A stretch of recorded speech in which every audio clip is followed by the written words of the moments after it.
What is going on, guys? Jason Burke here, Styles Clash for life, coming at you on YouTube, and today I've got some football focus. I'm coming at you guys one day removed from the Steelers versus Titans game. It is a day late. I am sore. I went to the game in person thanks to my friend who gave me her extra ticket to go with her to see my first live Steeler game this season. I try to go to one or two every year. It's my first time going this year.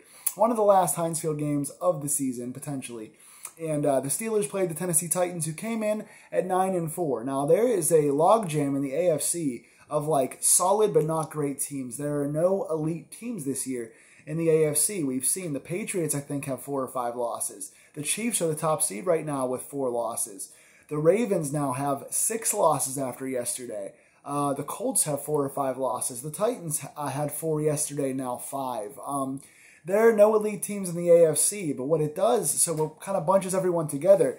But yet, you know, that means there are a lot of wild card teams, like the Chargers, who have 6 losses, who are all fighting for those remaining 3 spots, with a lot of divisions still wide open. The AFC North is wild right now, because yesterday, spoiler alert, the Steelers get the win, and the Ravens lose, and the Browns are playing later today. So everyone's kind of right in the logjam with 6 losses, kind of sitting right in there with no dominant favorite. And Pittsburgh, so far, with the advantage, has beaten the Browns and beaten the Ravens, and has 2 head-to-heads with those guys remaining this season. So we are right in the thick of the division and right on the outskirts of the wild card hunt in the AFC. Pittsburgh comes from behind once again. It starts at, why do we start every game? The 2 things the Steelers do that give me the biggest heart attacks every damn week. We start the game incredibly slow and fall behind incredibly in the first half and rally in the second half, and we always either come back or we fall too far behind in the first half to fall just short in the second half, like Minnesota. And the other thing we do is every game comes down to the last possession. Why does every game come down to either us trying to get a game-winning touchdown or us trying to stop a team from a game-winning touchdown? Last week it was going for the game-tying touchdown against Minnesota in Freiermuth's hands with 0 seconds remaining. The week before that, it was being ahead of Baltimore by 1 point as they come down and score and go for the game-winning 2-point conversion just off Mark Andrews' hands. This week it is Tennessee down to the 20-yard line going for the game-winning touchdown in the final minute. Why is it always down to the final possession trying to win a game? I don't have many lives left. If my heart has any more resiliency left in it, it is being sucked dry by these Steelers. Why is every game like this? Pittsburgh goes down, falls down 13-3 in the first half, and then comes back in the second half. Now, you might be saying, okay, Tennessee's a pretty good team. They've got their weaknesses, but they came into this game 9-4. They are one of the favorites in the AFC South. They've had plenty of success. But Tennessee's got a lot of holes in their team this year with their 4 and now 5 losses. And also, I must admit, came into this game without Derrick Henry playing in this game, without A.J. Brown playing in this game. So right away, one of the best receivers and best running backs in the league are not playing for this team. And in the course of this game, Julio Jones got hurt early in the game and didn't come back. And Jeremy McNichols got hurt in the game and didn't come back. So coming into this game without their leading rusher and receiver, and then losing their second rusher and second receiver in the game, and still busting out a lot of big running plays on us and moving the ball on offense. So our defense really needs to tighten up, because Tennessee found most of their success today in the run game. The passing game didn't do a whole lot, but their running game found a lot of success against us. And I'm not talking about, again, Derrick Henry was not healthy in this game. Jeremy McNichols in this game. Hilliard, the 4th running back in this game. Who was the 3rd running back? I can't even think of these guys' names. We're talking about the 2nd and then mostly 3rd and 4th string running backs getting big gaps against us, and that comes down to not keeping our assignments. A lot of Tennessee's success were right in the B gap and also on cutback runs. So they'd get the ball for like some sort of a handoff and then stop and cut back, which means the inside linebackers were not keeping their assignments and were getting off the ball. So Joe Schobert and Devin Bush not being in the right spots, not staying at home, trying to overcommit to another gap, left a cutback gap for the Tennessee running backs. And the other thing that means is the front 3 are not getting enough pressure and pushing the Tennessee line back. There's too much time, allowing these running backs to cut back. So that falls on the inside linebackers and the front 3. I'm not looking at Cam Hayward. He's a legend. I'm talking about the other guys. But we did find a lot of familiar faces today, And a lot of guys stepping in to help us today. A lot of guys coming back from injury made a big difference. I will get there. Let's talk about the offense. So, again, 3 first-half points. What more can you say? This offense needs more help. I know that Juju's not playing anymore this year. I know the offensive line is bad. That showed again today. But we need more than 3 points in the first half. Tennessee's defense is decent, but they're not elite. They shouldn't be holding us to 3.5 points. Thankfully, we did come out and outscore them in the second half. After a 13-3 first half, we came out and outscored them 16-0 in the second half. 1 touchdown and 3 field goals, and no points for Tennessee. So 16-0 in the second half. Offense had a nice game management flow. Again, 1 touchdown, but a lot of field goals. Defensively, we got a lot of turnovers. We won the turnover battle in this game, 4-0. Tennessee had 1 interception and 3 lost fumbles in this game. So Pittsburgh getting sacks, getting turnovers, which results, of course, in stops, and the offense getting in field goal range and Boswell cashing in. But the defense needs to get better at rushing defense, and the offense needs to protect Ben more and get more of a flow going. Here are the stats on offense. Big Ben, very pedestrian day, very basic day. 16 of 25, 148 yards, no passing touchdowns, no interceptions. Did have 1 rushing touchdown. He snuck it in from like a couple inches out. Ben's first rushing touchdown in the last 3 seasons. So Big Ben rushing touchdown is our only touchdown on offense today. You got to see more. You got to see more out of the offense. They're not getting it done. They're a very conservative offense. Just not much to speak of. Big Ben did become the 5th all-time passing yardage quarterback today. I forget who he passed on the list, but he got the 5th all-time. So congrats to Ben for such a high benchmark. He is now in the top 5 all-time in passing yards. Congrats to our legendary quarterback. Najee Harris, worst game of the year for him. 12 carries for 18 yards. That's it. That's 12 carries for 18 yards. Also, I think he caught 2 passes for 8 more yards. So he finishes this game under 30 total yards. Not helping us. The offensive line not doing anything for us. Pass blocking or run blocking. I thought Kendrick Green today was abysmal. He had 2 more holding penalties and also got Ben walloped by Bud Dupree in the backfield. He got pushed back 5 steps. Dan Moore also got beat a few times. Not giving the running backs much to do. The leading receiver today was Deontay Johnson, 5 catches for 38 yards. Not much there as well. He's the only guy really, honestly, in the first half, I think we had 4 first downs and he had 2 of them. One on a nice jet sweep for a first down, the second on a nice catch. Pat Freiermuth, 5 catches for 37 yards. He did leave the game with a concussion and did not come back. I hope we get him back soon. He's a reliable guy for us. James Washington played nicely here with 36 yards receiving. He did have 1 lost fumble that got overturned by a roughing the passer call, so that could have cost us in the 4th quarter. Got to hold on to the ball.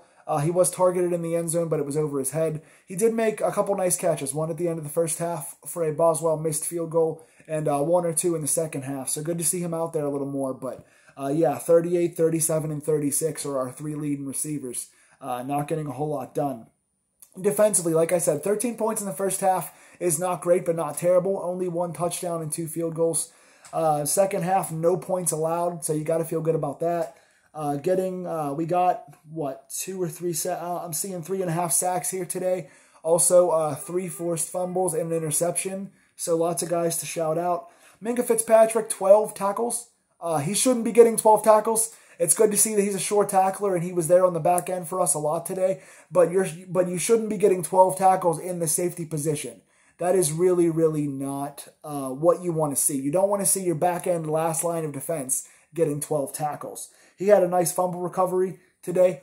Played well overall. I like what Minkah did, but again, the running backs, their second, third, and fourth string running back should not be getting to Minkah Fitzpatrick that often. Just, again, control your gap assignments, get more pressure in the backfield. I'm looking at, again, the front 3 and the inside linebackers on that. Devin Bush was out of position a lot today. I think he did get a forced fumble in this game, and he did have a couple nice tackles, so he played better than he has been, but still missing a few tackles and being way out of assignment on the run stopping. He's got to stay at home on his assignments and stay in his gaps. He's not reading the ball very, very well, in my opinion.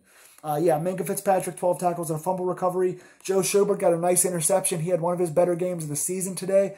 Couple nice tackles on 3rd down to get off the field. Had a nice pick on a Taco Charlton tip ball. So Taco making a nice play, batting a ball up in the air, which Schobert returned.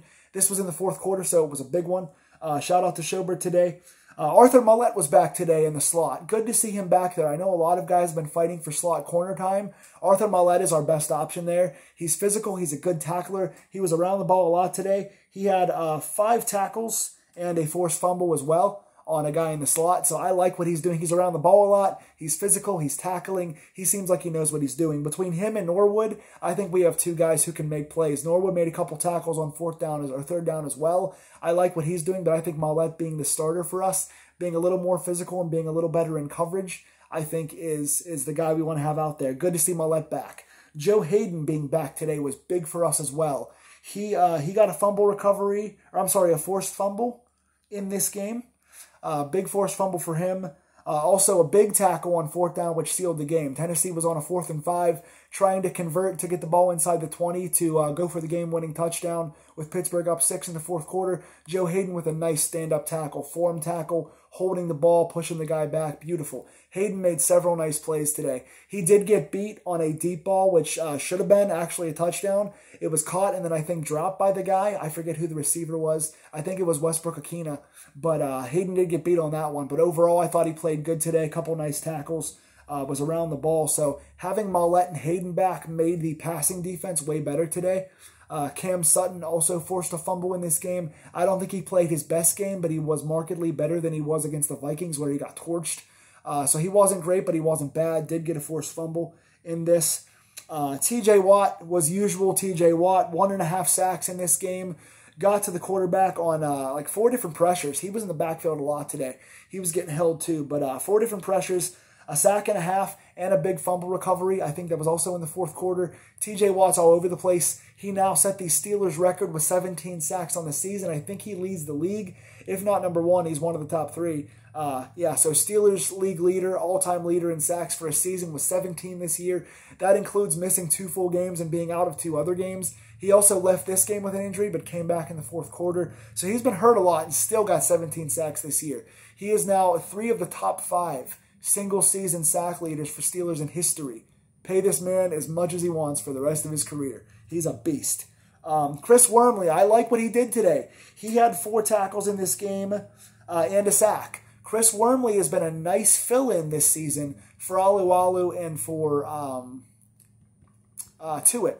I like Wormley. I think him and Wormley and Loudermilk were the good guys on the line with Cam today. Cam got a fumble recovery that was overturned, but Cam got a half sack and Wormley got a sack. So a sack and a half off this defensive line. They weren't getting enough pressure on the runs, but they were getting some sacks. I like seeing Loudermilk out there more. He had 2 or 3 good tackles in this game. I like seeing Wormley out there with a sack and 4 tackles. Along with Cam, who got the half sack. So I think, I know Henry Mondeau started this game on the inside. I think if you could bump Loudermilk to the inside or put Wormley back in the inside where he started his career with Baltimore and put Loudermilk on the other side, I think Cam, Loudermilk, and then Wormley are your best 3 guys out there. Those 3 are the ones that are doing pretty good on the defensive line, getting pressure, getting batted balls, getting short tackles. I like those 3 a lot. I don't see Mondeau or a couple of the other outside guys doing as much as I see Loudermilk and Wormley doing on the inside with Cam. So I like those 2 guys today. I want to call those 2 guys out.